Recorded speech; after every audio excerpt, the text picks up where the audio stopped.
అవిద్యానామంతస్తిమిరమిహిరద్వీపనగరీ జడానాం చైతన్యస్తబకమకరాంధశ్రుతిఝరీ దరిద్రాణం చింతామణిగుణనికా జన్మజల్లధో నిమగ్నానాం దంష్ట్రా మురరిపువరాహస్య భవతి. శుక్లాంబరధరం విష్ణుం శశివర్ణం చతుర్భుజం ప్రసన్నవదనం ధ్యాయేత్ సర్వవిఘ్నోపశాంతయే. వందే గురుపదద్వంద్వమవాంగ్మానసగోచరం రక్తశుక్లప్రభామిశ్రమతర్క్యం త్రైపురం మహః. నారాయణం నమస్కృత్య నరం చైవ నరోత్తమం దేవీం సరస్వతీం వ్యాసం తతో జయముదీరయేత్.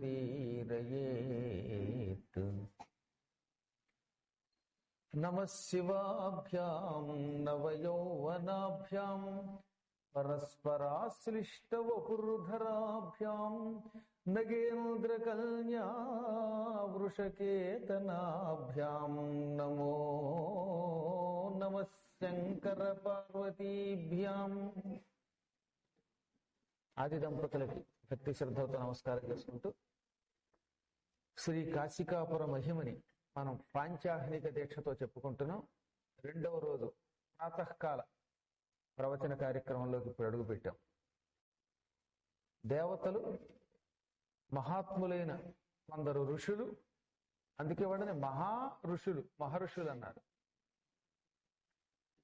వీళ్ళు బ్రహ్మగారి దగ్గర వింధ్యపర్వతం గర్వాన్ని అణచమని కోరడం, బ్రహ్మ నా దగ్గరికి రావద్దు, భూలోకానికి పోయి కాశీపట్టణంలో ఉన్న అగస్త్యుణ్ణి శరణు కోరండి అని చెప్పడం నిన్న చెప్పుకున్నాం. ఇప్పుడు వీళ్ళకి యోగం బాగుంది గనక వింధ్యపర్వతం వంకతోటి కాశీ నగరంలోకి అడుగు పెట్టాడు. దీనికి ఏమని చెప్పారు శాస్త్రం? ఏకక్రియ వ్యర్థకరి అని. రెండు పనులు ఏకకాలంలో. ఈ రెండు పనులు ఒకదానికొకటి పూరకాలు, రెండు గొప్పవి, ఇందులో ఏది తక్కువ కాదు. ఎందుకనంటే వింధ్యపర్వతం గర్వం అణచాలి, అప్పుడు సూర్యుడి గతి యథాప్రకారంగా వెడుతుంది, కాలం సాగుతుంది. కాబట్టి సూర్యుడు యొక్క గతిని యథాతథంగా కొనసాగించటం అనేది అసలు ఉత్తమమైన కార్యక్రమం, అంతకంటే గొప్ప పని లేదు. కానీ ఈ వంకతో వాళ్ళు వచ్చింది అవిముక్త క్షేత్రం, ఏనాడు శివుని చేత విడువబడిన క్షేత్రం. అది సాధారణంగా ఒక ఊళ్ళో ఉన్నవాడు ఆ ఊరు వదలకుండా ఎక్కడికైనా వెడతాడా? మీకు మీ ఊరంటే ఎంతో ఇష్టం, ఈ ఊరు సంబంధం తప్ప బయట ఊరిలో సంబంధం పొరపాటు కూడా ఇష్టపడరు అనుకుందాం. అయినా ఈ ఊళ్ళోనే 24 గంటలు ఉండగలరా? ఉండలేరు. ఉద్యోగరీత్యా అదో ఒక ఆయన ఏలూరు వస్తే, ఇంకొక ఆయన అమెరికా వెడితే, ఇంకొక ఆయన డెట్రాయిట్ వెడితే, ఇంకొక ఆయన చికాగో వెడితే, ఇంకొక ఆయన హైదరాబాద్ వెడితే, ఒక ఆయన ఇక్కడే ఉందామని కూర్చున్నా మధ్య మధ్యలో తీర్థయాత్రలతో గురువు గారితో పాటు కాశీ అయినా రావాల్సిందే కదా. కాబట్టి ఏదో ఒక విధంగా మానవుడు తాను ఉండాలనుకున్న ఊళ్ళో ఉండాలన్నా ఉండలేడు. అందుకే భాగవతంలో ఏమన్నారు అంటే, ఎంత ఆశ్చర్యకరం, ఒకే చోట పుడతారు అన్నదమ్ములు, కానీ ఒక చోట ఉండలేరు అన్నాడు. అదే కడుపు, ఒకే తల్లి కడుపులోంచి 3 పిల్లలో 2 పిల్లలో పుట్టారనుకుందాం. ఈ ఇద్దరు కొన్ని ఏళ్ల తేడాలోనో, లేకపోతే ఒక్కొక్కప్పుడు కవల పిల్లలైతే ఒకేసారి కడుపులో ప్రవేశించి నిమిషాల తేడాలోనో భూమి మీదకి వస్తారు. అంటే పుట్టుక ఒకటే, కానీ పుట్టిన తర్వాత ఎవరిదానో వాళ్ళు వెళ్ళిపోతారు.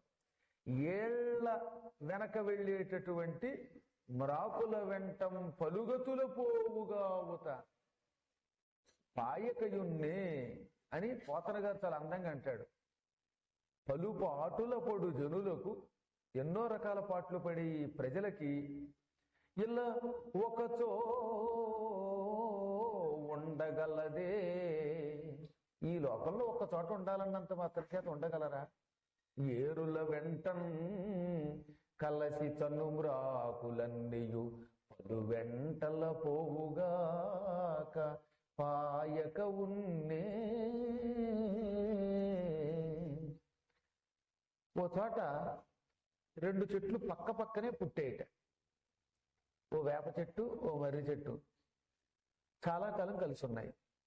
హఠాత్తుగా ఓసారి గోదావరి నదికి వరద వచ్చింది. ఈ వరదలో రెండు చెట్లు పీక్కుపోయాయి. మన ఇద్దరు ఒకే చోట పుట్టాం, వరదలో కొట్టుకుపోతున్నాం, కనీసం ఒక చోటైనా కలిసి ఉందాం అనుకునేట నీటిలో కొట్టుకుపోతున్న ఈ రెండు చెట్లు కూడా అన్నదమ్ముల్లా పెరిగాం కదా అని. ఎంతలో ఏం జరిగింది? ప్రవాహ వేగం పెరిగింది. ఓ చెట్టు కొట్టుకుపోయింది ముందుకి, ఇంకో చెట్టుని ఒడ్డు మీద ఉన్నటువంటి వాడు తాడేసి లాగేశాడు, దాన్ని ముక్కల కింద కొట్టాడు, పొయ్యిలో పెట్టాడు, తగలబెట్టేశాడు. ఈ రెండో చెట్టుని ఇంకోటి తీసుకెళ్లాడు, ఇంటికి సింహద్వారంగా వాడాడు. రెండు చెట్లు కలిసి ఉందాం అనుకున్నాయి పాపం. ఒక చెట్టు వెంటనే తగలబెట్టబడింది, పొయ్యిలో ఇంధనం అయిపోయింది. రెండో చెట్టు ఓ ఇంటికి సింహద్వారం అయింది. కాబట్టి 100 ఏళ్ళు 150 ఏళ్ళు ఇంకెక్కువ కాలం బతికింది. కాబట్టి ఒక మాతృగర్భం నుంచి పుట్టినంత మాత్రం చేత, ఒకే చోట ఉండాలనుకున్నంత మాత్రం చేత వాడు ఎంత గింజుకున్నా కలిసి ఉండలేడు. ఎవడి ఆయువు వాడిది, ఎవడి స్థితి వాడిది. ఎప్పుడూ ఒక చోట ఉండలేము. శాశ్వతంగా ఒకే చోట ఉండగలిగితే అంతకంటే అదృష్టం మరొకటి లేదు అన్నారు. అలా ఉండే స్థానం ఒక్క కాశీ మాత్రమే. శివుడు ఎప్పుడూ ఎక్కడున్నా అది మాత్రం విడిచిపెట్టాడు. ఎందుకంటే సర్వాంతర్యామి గనక. ఆయన ఇక్కడ ఉంటాడు, మందనిలో గౌతమేశ్వరుడిగా, కాశీ విశ్వేశ్వరుడిగా ఉంటాడు. కానీ ఇలాంటి ఊళ్ళలో ఏం చేస్తాట? ఒకసారి ఉన్న శక్తి మరోసారి ఉంచకుండా శక్తిని ఉపసంహరిస్తాడు. కరెంట్ ఉంది, వైర్లు ఉన్నాయి, దీపాలు ఉన్నాయి, కానీ పవర్ కట్టలేదు. వైరుంది, దీపం ఉంది, కానీ పవర్ కాసేపు వస్తోంది, ఆగుతోంది. తక్కిన ప్రదేశాలలో ఈశ్వరుడి శక్తి కూడా ఈ విద్యుత్తులాగే ప్రవాహంతో వెడుతూ ఆగుతూ ఉంటుంది. కానీ కాశీలో మాత్రం ఎప్పుడు అదే శక్తి, అదే రూపం. ఆ రూపాన్ని ఎప్పుడు ఉపసంహరించడు, కాశీని విడిచిపెట్టడు. కాశీని విడిచిపెట్టకుండా ఉంటాడు గనకే దానికి అవిముక్త స్థానము. విముక్త స్థానం కాదు, ఈశ్వరుడికి విముక్త స్థానం కాదు, అవిముక్త స్థానం అన్నారు. అంత గొప్ప స్థానం. ఆ క్షేత్రానికి వింధ్య పర్వతం వంకతో మనం వెడుతున్నాం. ఎంత అదృష్టమని పొంగిపోయి వెళ్ళారు దేవతలు. సరే, చూడవలసినవన్నీ నిన్న మీకు చెప్పారు కదా. కాశీకి వెళ్ళాక ఏమేం చెయ్యాలో ఒక పరంపర అంతా ప్రామాణికంగా నందీశ్వరుడు కాశీఖండంలో చెప్పాడు, దాన్ని కుమారస్వామి చెప్పాడు, దాన్ని వేదవ్యాసుడు మనకు అందించాడు. ఆ ప్రకారంగానే మణికర్ణికలో స్నానం చేశారు, నీళ్లు గట్టు మీద పోశారు. ఆ తర్వాత డుంటి విఘ్నేశ్వరుణ్ణి పూజించారు ఈ దేవతలు, ఋషులు. ఆపై అన్నపూర్ణాదేవిని పూజించారు. ఇప్పుడు అక్కడి నుంచి విశ్వేశ్వరుడి ఆలయం లోపలికి వెళ్ళాలి. వెళ్ళడానికి ముందు అక్కడ శనైశ్వరుడికి భక్తితో నమస్కారం చెయ్యాలి. అది శాస్త్రం. శనిగారికి నల్లని వస్త్రాన్ని సర్వకాల సర్వావస్థలో కడతారు అక్కడ. ఎందుకో తెలియదు కానీ ప్రజలకు కొన్ని భ్రమలు ఉన్నాయి. అది శాస్త్రం కాదు. నలుపు అంటే భయపడిపోతాడు ఎందుకో. అది అసలు శ్రీకృష్ణుడే నల్లగా ఉంటాడు, రాముడు నీలమేఘఛాయ శరీరుడు. కాబట్టి నలుపుని కొన్ని కార్యములకు వాడరాదు. నువ్వులు అంటే భయం. మీకు చూడండి, దేని మీద మీరు భయం పెట్టుకుంటారో అదే మీకు అంటగడతాడు దేవుడు. ఒక ఆయనకి అస్తమానము నువ్వులన్నా, నువ్వులు నూనెన్నా అసహ్యం.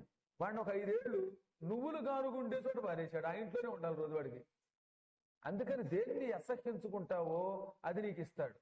నాకు మాంసం ఎవరన్నా తింటూ ఉంటే కొంచెం అసహ్యంగా ఉండేది ఒకప్పుడు. అప్పుడు నన్ను విమానం ఎక్కినప్పుడల్లా నా పక్కన కూర్చున్నవాడు చికెన్నే తినేవాడు. ఎయిర్ ఇండియాలో ఎక్కినప్పుడల్లా నేను ఎంత శాకాహారం అని రాసినా నేను ఎలాగో పండు తప్ప ఇంకోటి తిన్నాను, అసలు అన్నం ముట్టుకోను అందులో. అందుకని ఏదో నాకు తోచిన పళ్ళు నేను పట్టుకెళ్ళేవాడిని. వాడిని ఫ్రూట్స్ అడిగితే ఇస్తాడు. కానీ నాకు లోపల ఎలర్జీ ఉంది కదా మాంసం అంటే, అందుకని సరిగ్గా నా పక్కన ఎప్పుడు కూడా ఓ చికెన్ గడే దొరికేవాడు. అప్పుడు చూశాను, ఓహో, భగవంతుడు తన భక్తుడిని, సాధకుడిని ఏది ద్వేషిస్తున్నాడో అదే పక్కన పెట్టి పరీక్షిస్తాడు. అప్పటి నుంచి నువ్వు సర్వాంతర్యామివి, ఈ చికెన్ నువ్వే, చికెన్ తినేవాడు నువ్వే, ఆఖరికి చికెన్ గుంజా మటన్ గుంజా కూడా నువ్వే అని ఒకసారి ప్రార్థించాను. ఆ తర్వాత చూడండి ఆశ్చర్యం, నాకు దాని మీద ఎలర్జీ పోగానే ఇక నా పక్కన ఎప్పుడు మంచి జందిపోగాడు కూర్చుని పళ్ళు, వాడు సొంతంగా తెచ్చుకున్న పండు మాత్రమే తినేవాడు. అంటే భగవంతుడు ఏం చేస్తాడనమాట, నువ్వు ఎవరి మీద ద్వేషం పెట్టుకుంటావో, లేక ఎవరిని అసహ్యించుకుంటావో, లేక ఏ వస్తువును అసహ్యించుకుంటావో అక్కడే మారేస్తాడు. పంది అంటే అసహ్యించుకున్న వాడిని పందులు తిరిగే ఇంటి పక్కనే చేరుస్తాడు వాడిని. నేను నిజంగా చూస్తున్నాను, ఇది భగవంతుడి లక్షణం అది. ఎందుకంటే సృష్టి సర్వం పరబ్రహ్మ. అందుకని దేని మీద రాగద్వేషం ఉండకూడదు. అసహ్యించుకుంటే అది నీ ఇంట్లోకి వస్తుంది అనమాట. ఛీ, ఫలానా వాళ్ళంటే అసహ్యం అని ఒక జాతిని అసహ్యించుకున్నాడు ఒక ఆయన. ఆ జాతి పేరు చెబితే కోపం తెచ్చుకునేవాడు. ఆ జాతి వాడిని ఇంట్లో పారేశాడు వాడు తీసుకొచ్చి. అందుకని మనం గుర్తుపెట్టుకోవాల్సింది ఏంటంటే, జ్ఞానంతో శంకరాచార్యులు వారు చెప్పినట్టుగా చండాలోస్తు సతుద్విదోస్తు గురురిత్యేషా మనీషా మమ. వాడు చండాలుడైనా మంచి బ్రాహ్మడైనా ఇద్దరు పరబ్రహ్మ జ్ఞానం కలిగి ఈ చరాచర జగత్తంతా పరబ్రహ్మ స్వరూపమేననే భావన కలిగిన వాడెవడో ఆ పండితుడే నా గురువు. వాడే నిజమైనటువంటి జ్ఞాని. గురువు ఇది ఏషా మనీషా మమ అన్నాడు. అంతే. దీన్ని బట్టి మనం ఈ సృష్టిలో ఏ ప్రాణిని ద్వేషించద్దు. వీలుంటే అన్ని పరమాత్మాని నమస్కరించు, లేదా మాట్లాడుకోరుకో. ఇక మీదటి ఇది సాధన. నలుపు అనే దానిని మనం అసహ్యించుకున్నామంటే రోజు ఇంట్లో నలుపే ఉండేలా చేస్తాడు వాడు. శనైశ్వరుడికి ఇష్టమైనది నలుపు. కాబట్టి శనివారం నాడు కనుక ఎవరైనా నీలపు వస్త్రం వేసుకుంటే అటువంటి వాడికి పూర్తిగా ప్రారంభ కర్మ ఉన్నా అనుభవించకుండా చేస్తానన్నాడు శని. శనివారం నాడు ఒక నీలపు వస్తువు వేసుకున్నాడు అనుకుందాం ఒక ఆయన, లేదా ఉంగరంలో నీలపు రాయి ధరించాడు, నల్లబట్ట కట్టాడు. ఆ పూట వాడికి మృత్యుగండం ఉంటే మృత్యుగండం లేకుండా చేస్తాడు. ఇందాక మేస్టర్ చెప్పిన కథ కొంతవరకు సత్యం. అది భయంకరమైన కష్టం ఉంటే, అంటే ప్రాణం పోయేంత స్థితి ఉంటే ఒక్క గోరు మాత్రమే పోగొట్టి మిగతా శరీరాన్ని రక్షిస్తాడు ఆయన. ఆ గోరు మాత్రమైనా తీయకపోతే వాడు అనుభవించవలసిన కర్మ ఉందిగా, దానికి ప్రారంధము అని పేరు. ఎట్టి పరిస్థితులు అనుభవించాలన్నమాట. అది పోద గనక.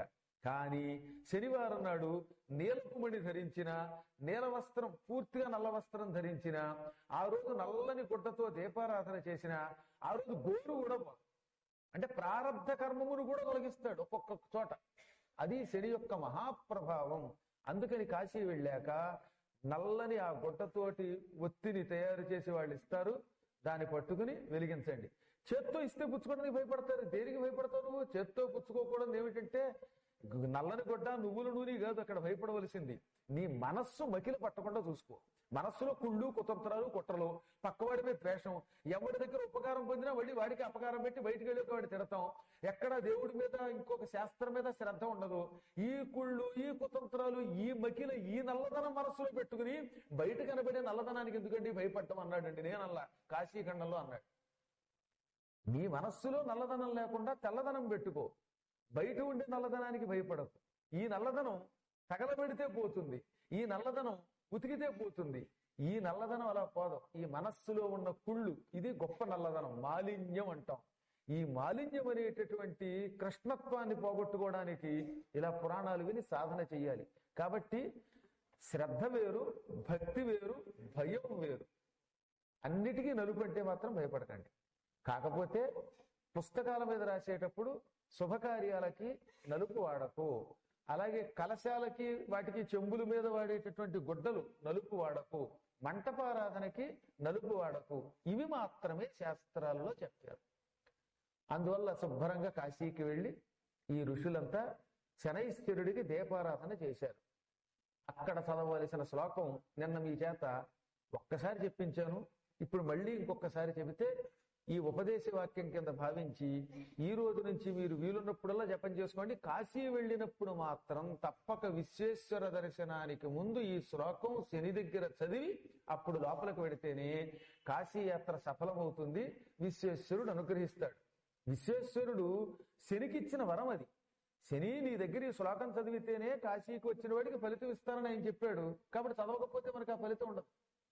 వెంకటేశ్వరుడి దగ్గరికి వెళ్ళేటప్పుడు ముందు వరాహస్వామిని దర్శించి వెళ్ళాలి. వరాహస్వామి దర్శనం లేకుండా వెడితే 7 కొండలకు వెళ్ళినా వెంకటేశ్వర దర్శనం చేసినా సంపూర్ణ ఫలితం రాదు. కాబట్టి శాస్త్రాన్ని ప్రమాణంగా భావించి వాటిని అనుసరించవలసిందే. అందరూ చెప్పండి చక్కగా. కోణం నీలాంజన ప్రఖ్యం మందచేష్టా ప్రసారిణం ఛాయా మార్తాండ సంభూతం నమస్యామి శనైశ్చరం. కోణం నీలాంజన ప్రఖ్యం మందచేష్టా ప్రసారిణం ఛాయామార్తాండ సంభూతం నమస్యామి శనైశ్చరం. ఈ శ్లోకాన్ని అక్కడ పఠించాలన్నమాట దీపారాధన అనంతరం. అప్పుడు భక్తితో విశ్వేశ్వరుడి ఆలయం లోపలికి ప్రవేశించాలి. జనము ఎక్కువగా లేకపోతే, ఇబ్బంది లేకపోతే ఆ ఆలయం లోపలికి వెళ్ళేటప్పుడు గడపకి 2 చేతులు నిన్న చెప్పినట్టుగా వ్యత్యయం చేసి నమస్కరించాలి. సింహద్వారం గడపలు ఉన్నాయే, ఆ గడపలు క్షేత్ర పాలకులకి ఎంత శక్తి ఉందో వాటికి అంత శక్తి ఉందని. అందుకే గడప దాటి వెళ్ళేటప్పుడు నీ మీద నుంచి కాలు పెట్టి వెళ్ళవలసి వస్తుంది, నిన్ను దాటి వెడుతున్నావు, కానీ నువ్వు సాక్షాత్తు క్షేత్రపాలక స్వరూపానివి, అందువల్ల మాకు దోషం లేకుండా అనుగ్రహించు అని నమస్కరించాలి. అక్కడ గుళ్ళోకి వెళ్ళేటప్పుడు గడపని అమ్మవారికి ప్రతీకగా చెబుతాం. అమ్మ క్షేత్రాన్ని పోషిస్తుంది కాబట్టి ఆ తల్లి అనుగ్రహం లేకుండా లోపలికి వెళ్ళకూడదు. ఇప్పటికి కూడా చాలా మంది గుళ్ళోకి వెళ్ళేటప్పుడు అందుకే ముందు ఆ గుమ్మానికి నమస్కరించి వెడతారు. పూర్వం కూడా గడపకి ఎందుకు పసుపు పూసేవారు అనుకుంటారు? మరి గడప లక్ష్మీ స్వరూపం, అమ్మవారికి మారు. పూర్వం గడపలను ఉండేవిలండి, వాటి చక్కగా పసుపు పూసి కుంకుమ బొట్లు పెట్టి అప్పుడు దూకేవారు. ఇప్పుడు అన్ని ప్లాస్టిక్ డోర్లు, చెత్తా చెదారం వచ్చాయి. అసలు గడప అంటే ఏమిటని అడుగుతున్నారు కొన్ని చోట్ల. అంచేత మీ ఊరు వస్తే కాస్త గడపలు అంటే ఏమిటో, అరుగులు అంటే ఏమిటో కనపడుతున్నాయి. ఆల్మోస్ట్ ఈ మధ్యకాలంలో అరుగున్న ఇళ్లు చూడటం మానేశాం కదా. ప్రతి వ్యక్తి కాసేపు వచ్చి నడిచేటప్పుడు అరుగు మీద కూర్చునేవారు. ముఖ్యంగా పండితులు కూర్చునేవారు అరుగుల మీద. అరుగులన్నిటిలోన ఏ అరుగు మేలు, పండితులు కూర్చుండు మా అరుగు మేలు అని చక్కగా పాటలు పాడేవారు. ఆ రోజులు పోయి అరుగు అంటే ఏమిటి, గడప అంటే ఏమిటి అని తడపకి గడప గురించి అడుగుతున్నటువంటి భడవలు ఎక్కువైపోయారు అన్నమాట. అందువల్ల గడపకి కూడా నమస్కారం చేసి దేవతలు, ఋషులు స్వామి ఆలయంలోకి వెళ్ళారు. చుట్టూత ప్రదక్షిణ చేశారు. ఈశ్వరుడి ఆలయంలోను, గణపతి ఆలయంలోను, అమ్మవారి గుడిలోను 3కి తక్కువ కాకుండా ప్రదక్షిణ చెయ్యాలి. అదే విష్ణువు ఆలయంలో, విష్ణు ఆలయంలో చతుర్భిహి 4 ప్రదక్షిణలతో కార్యక్రమాన్ని చెయ్యాలి. తప్పక వైష్ణవాలయాల్లో 4 ప్రదక్షిణలు చెయ్యాలి. ఓపిక లేనివాడు కనీసం 1 ప్రదక్షిణ చేసినా సరిపోతుంది. ఓపిక ఉంటే నేను చెప్పింది అవకాశం ఉన్నంత వరకు. ఒక్కొక్క చోట భయంకరంగా జనప్రవాహంతో ఉంటే ఇంక ప్రదక్షిణ ఏం చేస్తాం? అలాంటప్పుడు ఎలా ఉన్నా అవకాశము దొరికినంత వరకు తక్కిన ఆలయాలలో 3, విష్ణు సంబంధమైన ఆలయాలలో 4 చెయ్యాలి. కనుక వీళ్ళు ప్రదక్షిణ కూడా చేశారు. వీళ్ళు ఎందుకు చేశారు ఇదంతా? దీన్ని ఎందుకు వర్ణిస్తున్నారంటే వాళ్ళు చేశారు కాబట్టి, దానిని వ్యాసుడు వర్ణించాడు కాబట్టి ఇప్పుడు మనం ప్రమాణంగా చేయగలుగుతున్నాం. ఏమీ లేకుండా వాళ్ళు ఇళ్ళకు దండం పెట్టుకుపోయి ఉంటే అసలు మనం కాశీకి వెళ్ళాక ఏం చేయాలో మనకి తెలియదు. అందుకని మహాత్ములు మన కోసం ఆచరిస్తారు ఈ కర్మలు. అప్పుడు వాళ్ళు పొందారు ఆనందం. ఆహా, మేము ఎంత పుణ్యం చేసుకున్నాం. ఓరి వింధ్య పర్వతమా, నువ్వు సంధ్యని ఆపేసావనుకున్నావు. కాదు కాదు, మాకు కాశీ దర్శనం ఇవ్వడానికి నువ్వు ఈ పని చేసావు. నువ్వు ఈ పని చేయకపోతే, సూర్యుడు కనుక ఆగిపోయి ఉండకపోతే, మేము బ్రహ్మ దగ్గరికి వెళ్ళకపోతే కాశీ వచ్చేవాళ్ళమా? కాశీకి వచ్చి శాస్త్ర ప్రమాణం ప్రకారం ఇలా దర్శనాలు, పూజలు చేసేవాళ్ళమా? కాబట్టి ఒక్కొక్కప్పుడు ఒక్కొక్క పాపాత్ముడు చేసిన పాపం కూడా మాలాంటి వాళ్ళకు ఉపయోగం అవుతుందని ఆనందపడిపోయారు వాళ్ళు. మీకు ఇక్కడ ఒక ఉదాహరణ చెప్పాలి. లింగ పురాణంలో ఒక గొప్ప కథ ఉంది. కాశీలో విశ్వేశ్వరుడి ఆలయానికి దగ్గరలో ఒకప్పుడు పరమ శాంతమూర్తి అయిన వశిష్ఠుడు కొంతకాలం తపస్సు చేశాడు. వశిష్ఠుడు చాలా శాంతం. విశ్వామిత్రుడు కోపిష్ఠి, వశిష్ఠుడు శాంతస్వరూపుడు. బహుశా వశిష్ఠుడు కూడా మందనై వచ్చి ఉంటాడు ఆ రోజుల్లో, అందుకే అంత శాంతం. ఈ వశిష్ఠ మహర్షి కొంతకాలం పాటు అరుంధతి సమేతంగా కాశీ క్షేత్రంలో విశ్వేశ్వరాలయం దగ్గర ఉన్నాడు. ఒకసారి అక్కడికి ఒక కిరాతకుడు వచ్చాడు. వాడికి శివుడు అంటే కోపం, మూర్ఖుడు వాడు. వాడికి అస్తమాటు దిక్కుమాలనాడు, తిట్టినవాడు తిట్టినట్టు తిట్టకుండా తిడతాడనమాట. కొన్ని పార్టీలు ఉంటాయి, ఆ రోజుల్లో కూడా పార్టీ వాళ్ళు ఉన్నారనమాట. వాడికి దేవుడు వద్దు, దెయ్యం వద్దు. ఇతర మతస్థుల్ని మళ్ళీ ఏమనకూడదు, కేవలం హిందువులు మాత్రమే వీళ్ళు పరమ దుర్మార్గులు వాళ్ళ దృష్టిలో.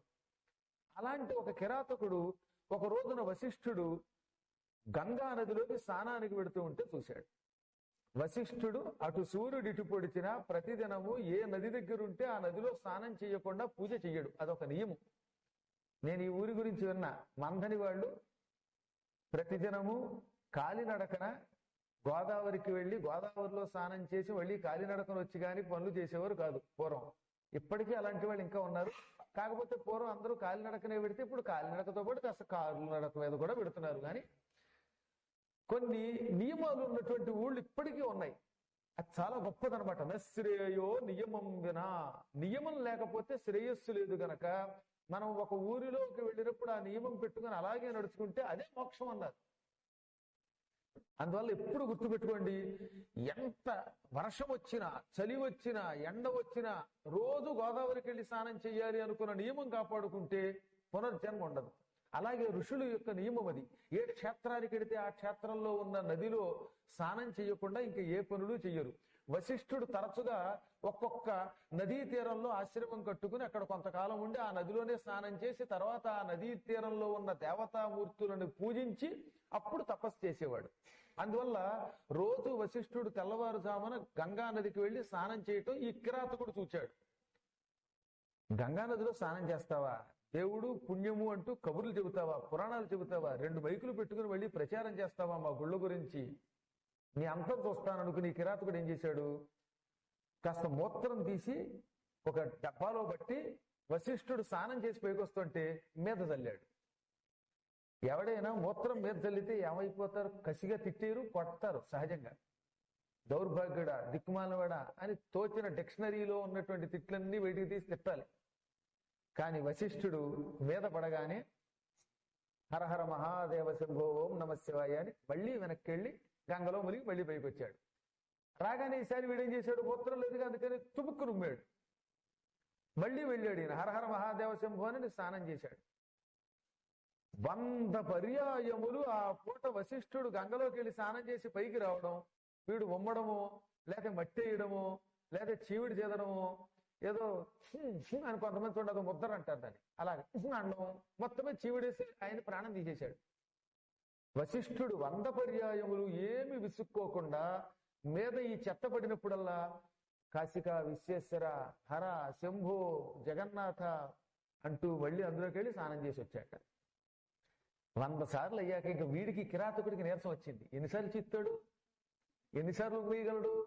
నీరసం వచ్చి కళ్ళు తిరిగి అయ్యి బాబాయ్ వీడి మీద ఉమ్మేయడం కష్టంగా ఉంది, ఇప్పుడు నాకు ఆశ్చర్యంగా ఉంది. అసలు సహజంగా పక్కవాడిని ఇంత మాట అంటే వాడు 100 తిట్లు తిడతాడు, ఏమీ లేకుండా ఒక్క తిట్టేవాళ్ళు కొందరు ఉంటారు, పని కట్టుకుని ఊళ్ళో అందరినీ తిట్టుకునే దౌర్భాగ్యులు కొందరు ఉంటారు. కానీ అటువంటిది ఈయన ఎన్నిసార్లు ఉమ్మేసినా, ఎన్నిసార్లు అపచారం చేసినా హరహర అంటాడు, మళ్ళీ స్నానం చేస్తాడు. ఎంత శాంతం, ఎంత ఓపిక! ఇతడు సామాన్యుడు కాదు బాబోయ్ అని వీడికే కనువిప్పు అయిపోయింది. వీడికి యోగం వచ్చి మనస్సు మారి వెంటనే కాళ్ళ మీద పడి, అయ్యా తమరు నన్ను క్షమించండి బాబోయ్, నేను మహాపాపం చేశాను. అసలు నేను ఉమ్ముతూ ఉంటే మీరు ఎక్కడ రవ్వంత కూడా చలించరేమి, తిట్టరేమి, మీకు కోపం లేదా అన్నాడు ఆయన. ఎందుకురా కోపం నాయన, నువ్వు నాకు మహోపకారం చేసావన్నాడు వశిష్ఠుడు. నేను ఉమ్మేయటం ఉపకారం ఏమిటండి అన్నాడు ఈయన. కాదా మరి, ఇవాళ మహాశివరాత్రి, గంగానదిలో ఒక్కసారి స్నానం చేస్తేనే పుణ్యం, నువ్వు 100 సార్లు నా చేత గంగలో స్నానం చేయించావు, ఎంతకంటే పుణ్యం ఎవడిస్తాడు నాకు అన్నట్టు.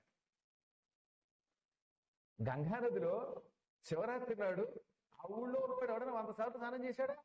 నువ్వు నా చేత 100 గంగా స్నానం చేయించావు, నువ్వు ఉమ్మకపోతే నేను స్నానం చేసేవాడిని కాదు.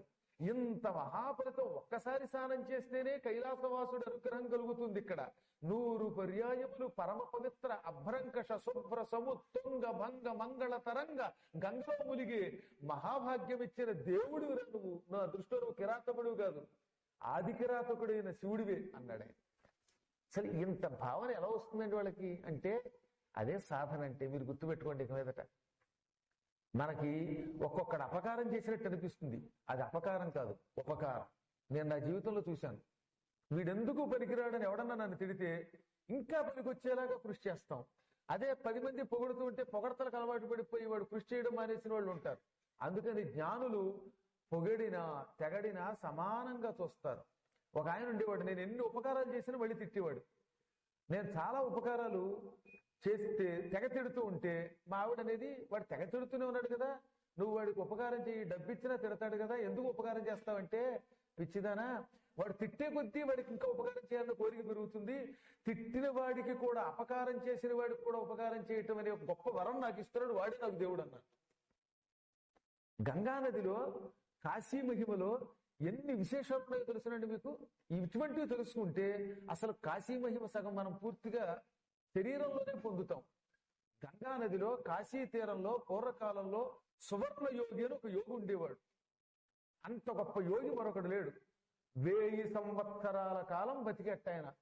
1000 ఏళ్ళు కాశీలో రోజు గంగా నదిలో స్నానం చేసి పొద్దుటే డుంటి విఘ్నేశ్వరుడు మొదలైన వాళ్ళందరినీ పూజించి విశ్వేశ్వరుణ్ణి సంపూర్ణంగా అభిషేకించి తీర్థం తీసుకుని మధ్యాహ్నం పూట ఒక్క మారేడు పండు తిని ఇంకేమీ తినకుండా పంచాక్షరి జపం చేసేవాడు. రోజు ఒక్క మారేడు పండే తినేవాడు ఆయన. ఆయన ఒక రోజున గంగా నదిలో మణికర్ణికా ఘట్టంలో స్నానానికి వెళ్ళాడు. అప్పుడు కొంచెం గంగా నదికి వరద వస్తోంది. వరదలో ప్రవాహంలో తేళ్లు కొట్టుకుపోతున్నాయి. చేపలు, తేళ్లు, కప్పలు, పీతలు ఇలాంటివన్నీ కూడా ఆ ప్రవాహానికి తట్టుకోలేకపోతున్నాయిట. అందులో ఈయన స్నానం చేస్తున్నాడు, ఈయనతో పాటు పక్కన చాలా మంది స్నానం చేస్తున్నారు. ఒక తేలు కొట్టుకొచ్చింది నదిలో. ఈ ఋషి స్నానం చేస్తున్నవాడు ఆ తేలును చూశాడు. అరే పాపం, గంగా నదికి వరద వచ్చింది, వరదలో తేలు కొట్టుకుపోతోంది, వెర్రిజీవి, ప్రాణం దేనిదైనా ప్రాణమే కదా అని ఆ కొట్టుకుపోతున్న తేలుని కుడి చేత్తో ఇలా పైకెత్తాడు. తేలు కదా అది, పక్కన కుట్టింది. అమ్మా అని మళ్ళీ నీళ్లలో వదిలేశాడు ఆయన. మళ్ళీ మునిగి చచ్చిపోతుంటే మళ్ళీ ఎత్తాడు, మళ్ళీ కుట్టింది, మళ్ళీ వదిలేశాడు. ఇలా అస్తమానం తేలు నీళ్లలో పడిపోవడం, ఆ చచ్చిపోతుంది నేను పైకి ఎత్తడం, మళ్ళీ అది కొట్టడం, ఇది చూశాడు పక్కనున్న ఒక ఆయన, ఓ మంచి పండితుడు ఆయన. ఏమయ్యా సువర్ణయోగి, నీకేమన్నా బుద్ధి ఉందా అన్నట్ట. అవునులేండి, బుద్ధి నా దగ్గర ఎందుకు ఉంటుంది, బుద్ధి వినాయకుడి భార్యలండి అన్నాడు ఈయన. అప్పుడు కూడా కోపం తెచ్చుకోలే. లేకపోతే ఏమిటయ్యా, అది తేలు, దౌర్భాగ్యపు జీవి, చచ్చిపోతున్నా దాని బుద్ధి వదిలిపెట్టిందా, కుట్టేస్తోంది, ఎందుకు దాన్ని రక్షిస్తావు నీళ్లలో వదిలేయక అన్నాడు ఈయన. నేను అదే చెబుతున్నాను ఆయన, అది తేలు, దానికి జ్ఞానం లేదు, దాని పని కుట్టడం. ప్రాణం పోతున్నా కుట్టడం అనే తన స్వభావాన్ని అది వదలడంలా. ప్రాణం పోయినా దాని స్వభావం అది వదలదు, ప్రాణం పోయినా రక్షించడం అనే నా స్వభావం నేను వదలను అన్నాడు ఆయన. అంటే తేలు లక్షణం అనేది దాని పుట్టుకతో వచ్చిన బుద్ధి. మానవులకు పుట్టుకతో లోకానికి ఉపకారం చేయటం అనే ఒక మంచి బుద్ధి పెట్టాడు పరమాత్మ. మనం ఎందుకు వదలాలండి దాన్ని? వాడు తిట్టనివ్వండి, కొట్టనివ్వండి, వాడు ఎంత యామనివ్వండి, అసలు మీరే నాకు అపకారం చేశారని తిట్టనివ్వండి, మళ్ళీ వాడిని పైకి తీసుకురావటమే మన లక్షణంగా ఉండాలి తప్ప మనకి ఇన్ని ఉపదేశాలు చేసే మహానుభావుల్ని, పౌరాణికుల్ని తిట్టుకోవడం, ఆ వ్యాసులు లాంటి వాళ్ళని తిట్టుకోవడం అంటే అసలు మన సంస్కృతి ఎలా అవుతుంది? ఇవన్నీ కాశీ క్షేత్రంలో తరచుగా ఉండడం వల్ల, మహాత్ముల్ని సేవించడం వల్ల, వారి చరిత్రలు వినడం వల్ల వస్తాయి. అందువల్ల ఒక్కొక్కప్పుడు అపకారము కూడా ఉపకారమే అని భావించమని ఇప్పుడు దేవతలు అన్నారు. వింధ్య పర్వతానికి కృతజ్ఞతలు చెప్పుకున్నారు. వింధ్యమే కనుక పెరిగి ఉండకపోతే, సూర్యుడు దానికి తగులుకుని ఆగి ఉండకపోతే మనం కాశీ వచ్చి ఈ ప్రాంతాన్ని పూజించి దర్శించి భగవంతుడి దర్శనంతో పులకించే వాళ్ళమా, తరించే వాళ్ళమా అని. అందుకని పాడిరి గంధర్వోత్తములు ఆడిరి అప్సరలు.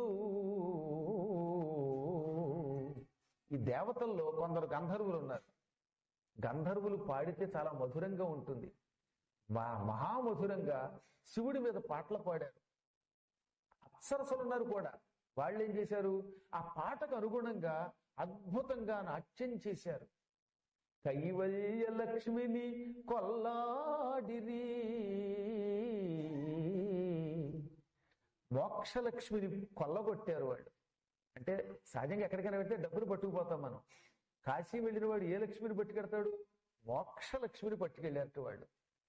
మోమోడిరి తైర్థికులకు, సిగ్గుపడ్డారు అంతలోనే. ఎందుకు సిగ్గుపడ్డారో తెలుసా? ఇక్కడున్న తీర్థయాత్ర చేసే పుణ్యాత్ములు ఎంత అదృష్టవంతులు. వాళ్ళు రోజు ఇక్కడికి వస్తున్నారు, గంగలో స్నానం చేస్తున్నారు, విశ్వేశ్వరుణ్ణి చూస్తున్నారు. వీళ్ళకున్న భాగ్యం మాకు లేదే, వాళ్ళది అదృష్టం, మాదేం అదృష్టం. ఏదో దేవలోకంలో కూర్చుని వేళకెంత అమృతం తాగుతున్నాం, భూలోకంలో కూర్చుని కొందరు కాశీ తాగుతున్నారు.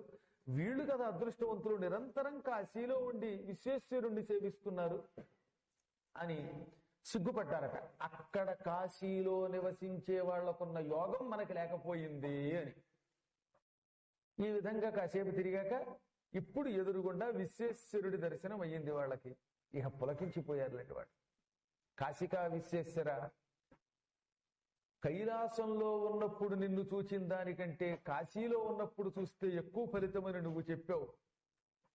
చూడడానికి చిన్న జ్యోతిర్లింగంగా కనపడతావు, కానీ ఆ అణువులో నుంచి మహత్ ఏర్పడిందని మాకు తెలుసు అని భక్తితో ఆయన్ని స్తోత్రం చేశారు. వందే శంభుముమాపతిం సురగురుం వందే జగత్కారణం వందే పన్నగభూషణం మురుగధరం వందే పశూనాం పతిం వందే సూర్యశశాంకవందినయనం వందే ముకుందప్రియం వందే భక్తజనాశ్రయం చ వరదం వందే శివం శంకరం. భక్తి శ్రద్ధలతో ఈశ్వరుడికి శంకరుడికి నమస్కారం చేశారు. శివుని గురించి నమస్కరిస్తున్నాం. ఆయన శంకరుడు. శం అంటే సుఖము, శాంతి. ఎప్పుడు ఒక్క నమస్కారం చేసిన వాడికి సర్వకాల సర్వావస్థలలో శాంతినిస్తాడు, సుఖాన్నిస్తాడు కనుక ఆయన్ని శంకరుడు అన్నారు. శం కరోతీతి శంకర. నిత్యము సుఖం ఇస్తాడు. పైగా అక్కడ ఒకరోజు కాదు, నిత్య శంకరుడు. అటువంటి నీకు నమస్కారం. పరిపరి విధాలుగా ఈశ్వరుణ్ణి ప్రార్థించారు. ఆ తర్వాత ఆయన శిరస్సు మీద గంగాజలం పోసి అభిషేకించారు. వచ్చేటప్పుడు పారిజాత పుష్పాలు తీసుకొచ్చారు స్వర్గం నుంచి వాళ్ళు. కల్పవృక్షం పువ్వులని శివుడి మీద పెట్టారు. ఆ తర్వాత ఒక పుష్పం తీసుకున్నారు, కళ్ళకద్దుకున్నారు, నందీశ్వరుడి మీద పెట్టారు. శివాలయానికి వెళ్ళాక శివుడి మీద వేసిన పత్రిలో ఒక్కటైనా నంది మీద పెడితేనే ఆ యాత్ర పూర్తవుతుంది. గుర్తుపెట్టుకోండి. మీదట శివాలయానికి వెళ్ళిన తర్వాత తప్పక ఈశ్వరుడి మీద పుష్పాలు పత్రో పెట్టిన తర్వాత అందులోంచి వాళ్ళు మనకి ఇచ్చినా ఇవ్వకపోయినా ఒకటైనా తీసుకుని దానిని మళ్ళీ నంది మీద పెట్టి బయటకు వస్తేనే అప్పుడు ఆలయానికి వెళ్లి దర్శనము చేసుకున్న సంపూర్ణ ఫలితం వస్తుందని నందికేశుడు స్వయంగా సౌనక సంహితలో చెప్పాడు. నందీశ్వరుడు చెప్పాడు ప్రామాణికంగా. ఇవన్నీ కొన్ని చేసి తీరవలసిన పనులన్నమాట. అదే మళ్ళీ విష్ణు ఆలయానికి వెడితే ఎక్కడా పెట్టకూడదు, దాన్ని శిరస్సు మీద పెట్టుకోవాలి. పెట్టుకోలేదు కాబట్టి ఇంద్రుడికి శాపం వచ్చినట్టుగా దేవీ భాగవతం నవమస్కంధంలో చెప్పారు. విష్ణుమూర్తి యొక్క మాల్యం రాగానే శిరస్సు మీద పెట్టుకొని వాడు నశిస్తాడు. మళ్ళీ తులసి అయితే నెత్తి మీద పెట్టుకోకూడదు. తులసిని కనుక నెత్తి మీద పెట్టుకుంటే వాడు మూర్ఖో భవతి, మూర్ఖుడు అవుతాడు. ఈ జన్మలో కొంతమంది మూర్ఖత్వంతో ఉపకారం చేసిన వాడిని కూడా తిడుతున్నారంటే కారణం పూర్వజన్మలో ఎప్పుడో తులసి నెత్తి మీద పెట్టుకున్న వాళ్ళు అని అర్థం. తులసిని మాత్రం గురువు గారి అయినప్పటికీ గురువు గారి పాదాల దగ్గర వేయకూడదు. ఏ పుష్పమైనా గురు పాదాల దగ్గర పెట్టచ్చు. బంగారం కూడా గురువు గారి పాదాల మీద పెట్టమని పూజించమని శాస్త్రం చెబుతోంది. ఒక్క తులసి తప్ప. తులసిని ఎంత జ్ఞాని అయిన గురువు అయినా సరే పాదం దగ్గర మాత్రం పెట్టకూడదు. ఇవి కొన్ని నియమాలు. అలాగే విఘ్నేశ్వర పూజకు కూడా తులసీం న సమర్పయేత్ అని బ్రహ్మవైవర్త పురాణం. ఇవన్నీ శాస్త్ర నియమాలు. అందువల్ల వీళ్ళు భక్తితోటి ఒక పత్రి పట్టుకొచ్చి నందీశ్వరుడి మీద పెట్టారు. ఇక అక్కడి నుంచి బయటకు వచ్చారు. అమ్మవారు విశాలాక్షీదేవిని చూశారు. బ్రహ్మేశ్వర లింగాన్ని, దండపాణిని, దండపాణి అని ఒక యక్షరాజు ఉంటాడు అక్కడ. ఆ యక్షరాజు యముడికి ప్రతీకగా ఉంటాడు. యముడు కాస్తమో దండపాణి అంటే ఒక యక్షుడి యొక్క ఒక రాజు ఉన్నాడు ఒక ఆయన. ఆయనకి దండపాణి అని పేరు. కాశీకి ఆయన చాలా అత్యధికమైన శక్తులు కలిగిన కాపాడే ఒక దేవత. అందుకే కాశీ వెళ్ళాక దండపాణికి నమస్కారం చెయ్యాలని చెబుతారే. ఆ దండపాణి యక్షరాజు. అతని కథ కూడా మనకి కాశీ మహిమలో వస్తుంది. అతను ఎలా ఆ రాజు అయ్యాడో, అతనికి దండపాణిని ఎందుకు పేరు వచ్చిందో అవన్నీ ఇందులో ఉంటాయి. వాళ్ళందరినీ చూచి ఇప్పుడు ఇక ఎక్కడికి వచ్చాము, ఎందుకు వచ్చాము, ఆ పని పూర్తి చేయాలనుకున్నారు. ఇప్పుడు వాళ్ళకి అగస్త్యుడు కావాలి. అగస్త్యుడు లోపాముద్ర ఇద్దరిని దర్శనం చేసుకుని వింధ్యపర్వతం యొక్క గర్వాన్ని అణచాలి. ఎక్కడున్నాడని వెతికారు. ఎక్కడా కనపడలేదు వాళ్ళకి. విశాలాక్షీదేవి మందిరంలో ఉన్నాడేమో అని అక్కడ వెతికారు. మణికర్ణికా ఘట్టం దగ్గర ఉన్నాడేమో అని అక్కడికి వెళ్ళారు. మరోసారి కాలభైరవుడి దగ్గరికి వెళ్ళారు. ఆదికేశవ స్వామి దగ్గరికి వెళ్ళారు. బిందు మాధవుడి దగ్గరికి వెళ్ళారు. అన్నపూర్ణ దగ్గర వెతికారు. దండపాణి దగ్గర వెతికారు, బ్రహ్మేశ్వరుడి దగ్గరికి వెళ్ళారు. ఓ తెలుగులో కాశీఖండంలో శ్రీనాథుల వారు దీన్ని శీసపద్యాలు వర్ణించి పారేశాడు. ఏకంగా తెగ వెతికేశారట. అలా వెతగ్గా ఓ చోట పెద్ద మారేడు తోట కనపడింది. అక్కడ మహానుభావులైనటువంటి కొంతమంది మారేడు చెట్లకి నీళ్లు పెడుతున్నారు. ఆకులు కూడా తమంతా తాము కొయ్యరట, రాలిపోయిన ఆకులతోటే శివుడికి పూజ చేస్తారు వాళ్ళు. ఆకు కోస్తే చెట్టు బాధపడుతుందేమోనని. ఎందుకంటే అంత అహింసా స్వరూపులు అక్కడ ఉన్నారు వాళ్ళు. ఇక్కడ చెప్పారండి, జాతు మాంసం నభోక్తవ్యం ప్రాణై కంఠగతైరపి భోక్తవ్యం తర్హి భోక్తవ్యం స్వమాంసం నేతరస్య చ.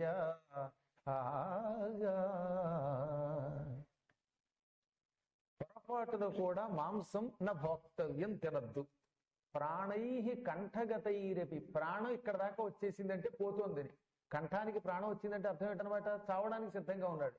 ఆకలికి మల మల మల మల మాడిపోతూ ప్రాణం పోవడానికి సిద్ధంగా ఉన్నప్పుడు కూడా మాంసం తినద్దు. ఒరే, నీ శరీరంలో ఉన్న మాంసం పోషించుకోవడానికి ఇంకో శరీరంలో ఉన్న మాంసాన్ని పీక్కు తింటే నీకు ఈశ్వర అనుగ్రహం ఎలా లభిస్తుంది? అందువల్ల ఎట్టి పరిస్థితులలో మాంసాహారం ఇక్కడ నిషిద్ధము అని బోర్డులు పెట్టారు వాళ్ళు. అది శాస్త్రం గనక. ఎంత గొప్ప మాట అది. దీన్నే మహాభారతంలో భీష్ముడు ధర్మరాజుతో చెబుతాడు, మాంసాహారం చాలా రుచి, దానికి అలవాటు పడిన వాడు జీవితంలో విడిచిపెట్టలేడు వాడు. కానీ అన్య మాంసముల నిజాంగ మాంసంబు పోషింతుననుట కంటే చెట్టగలదే అని తిక్కన గారు శాంతి పర్వంలో ఆటవలది పద్యంలో శ్లోకానికి అనువాదం చేశారు. అన్య మాంసముల అంటే ఇతరుల యొక్క మాంసం